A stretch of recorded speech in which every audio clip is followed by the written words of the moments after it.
Hi friends, welcome to Harsha blog. ఈరోజు recipe వచ్చేసి చిక్కుడుగాయ టమాటా కర్రీ చేసి చూపిస్తున్నాను. దానికోసం ముందుగానే నేనైతే చిక్కుడుగాయ ముక్కలుగా కట్ చేసుకొని అలా బాయిల్ ఉడకబెట్టేసుకుంటున్నాను. దానిలోకి టమాటాలు, ఆనియన్స్, నేను ఇందులోని ఆలుగడ్డ వేసి కర్రీ చేద్దాం అనుకుంటున్నాను. దానికోసం ఆలుగడ్డ ముక్కలు చిన్నగా కట్ చేసుకొని పెట్టుకున్నాను. చిక్కుడుగాయ ఉడికిన తర్వాత నీళ్ళు వడగట్టేసుకున్న తర్వాత నెక్స్ట్ స్టవ్ ఆన్ చేసి స్టవ్ పైన గిన్నె పెట్టి అందులోని ఆయిల్ వేసుకోవాలి. ఆయిల్ వేడెక్కిన తర్వాత ఆవాలు, జీలకర్ర వేసుకోవాలి. ఆవాలు, జీలకర్ర చిటపటలు ఆరిన తర్వాత నెక్స్ట్ అందులోకి మనం ముందుగానే కట్ చేసి పెట్టుకున్న ఆనియన్స్ ముక్కలు వేసుకోవాలి.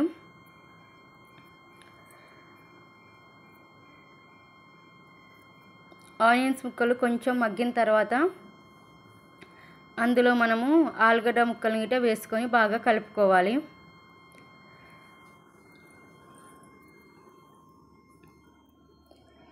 కర్రీ చాలా బాగుంటుంది ఫ్రెండ్స్, సింపుల్గా టేస్టీగా చాలా బాగుంటుంది. చిక్కుడుకాయ తక్కువగా ఉన్నప్పుడు కర్రీ సరిపోదు అన్న టైంలో ఇలా ఆలుగడ్డలు వేసి వండితే కర్రీ కొంచెం ఎదుగుతుంది. దానివల్ల కొంచెం ఉన్న నలుగురమైనా తృప్తిగా తినొచ్చు. అలా అని చెప్పేసి నేనైతే నా దగ్గర చిక్కుడుకాయ కొంచెం ఉందని చెప్పేసి అది సరిపోదని ఇలా ఆలుగడ్డలు వేసి వండుతున్నాను. మీకు నచ్చితే మీరు గిట్ట ఇలా ట్రై చేసి ఒకసారి కర్రీ ఎలా వచ్చిందో కింద కామెంట్ చేయండి. ఆలుగడ్డ కొంచెం మగ్గిపోయింది. ఇప్పుడు ఇందులో సరిపడా పసుపు, అలాగే 1 టేబుల్ స్పూన్ అల్లం వెల్లుల్లి పేస్ట్ వేసుకోవాలి.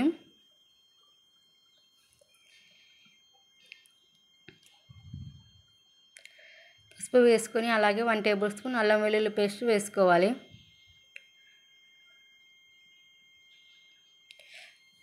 వీటి రెండింటిని ఒకసారి బాగా మిక్సీ చేసుకొని మళ్ళీ మూత పెట్టుకొని ఒక 2 మినిట్స్ మగ్గించుకోవాలి.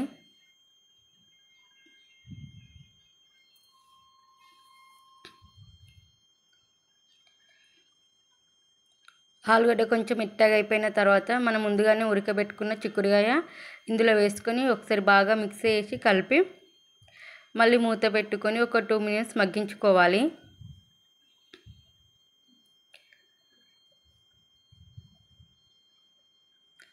బాగా మిక్స్ చేసుకోవాలి. మళ్ళీ మూత పెట్టుకొని ఒక 2 మినిట్స్ మగ్గించుకోవాలి. ఇప్పుడు నెక్స్ట్ మళ్ళీ మూత ఓపెన్ చేసి కలుపుకొని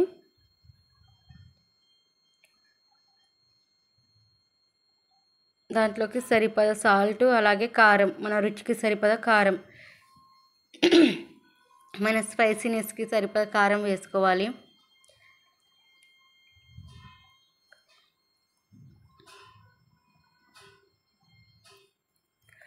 కొంచెం కారం మేమైతే ఎక్కువగానే తింటాము, అందుకే కొంచెం ఎక్కువ వేసాను. అలా మరొకసారి మిక్స్ చేసి కలుపుకొని ఒక 2 మినిట్స్ సిమ్లో పెట్టి మగ్గించుకోవాలి.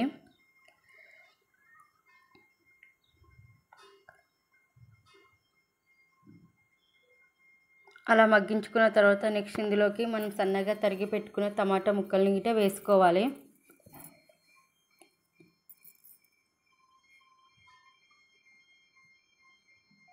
అవి వేసుకొని ఒకసారి కలుపుకొని మూత పెట్టుకొని ఒక 2-3 మినిట్స్ బాగా మగ్గించుకోవాలి. టమాటా ముక్కలు మెత్తబడ్డాయి అన్న టైంకి మనము కొంచెం ఒక 1/2 గ్లాస్ వరకు వాటర్ వేసుకోవాలి.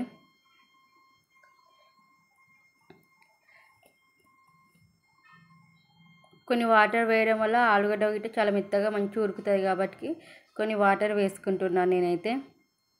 నచ్చితే వేసుకోవచ్చు, లేకపోతే స్కిప్ చేయొచ్చు వాటర్ని.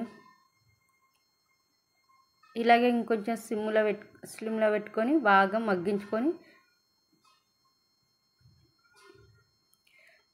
కూడా దగ్గరికి వేసుకోవచ్చు. కానీ నేను ఇందులో వాటర్ యాడ్ చేస్తున్నాను.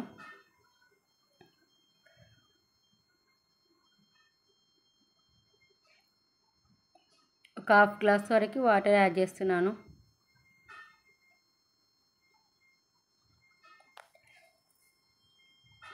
ఈ టైంలోనే మన దగ్గర కొత్తిమీర ఉంటే కొత్తిమీర గిట్ట వేసుకోవచ్చు. నా దగ్గర లేదు కాబట్టి నేను వేయట్లేదు. వాటర్ యాడ్ చేసుకొని మూత పెట్టుకొని ఒక 5 to 6 minutes బాగా మగ్గించుకోవాలి కర్రీ దగ్గరికి వచ్చేంత వరకు. ఓకే ఫ్రెండ్స్, నా ఛానల్ని సబ్స్క్రైబ్ చేసుకొని వాళ్ళు ఉంటే సబ్స్క్రైబ్ చేసుకోండి. అలాగే లైక్ చేయండి, షేర్ చేయండి. కూర అయితే బాగా మగ్గిపోయింది ఫ్రెండ్స్. చూడండి, ఇంకొక 1 minute అయితే కూర కొంచెం నేను గ్రేవీ టైప్ అయితే ఉంచుతున్నాను.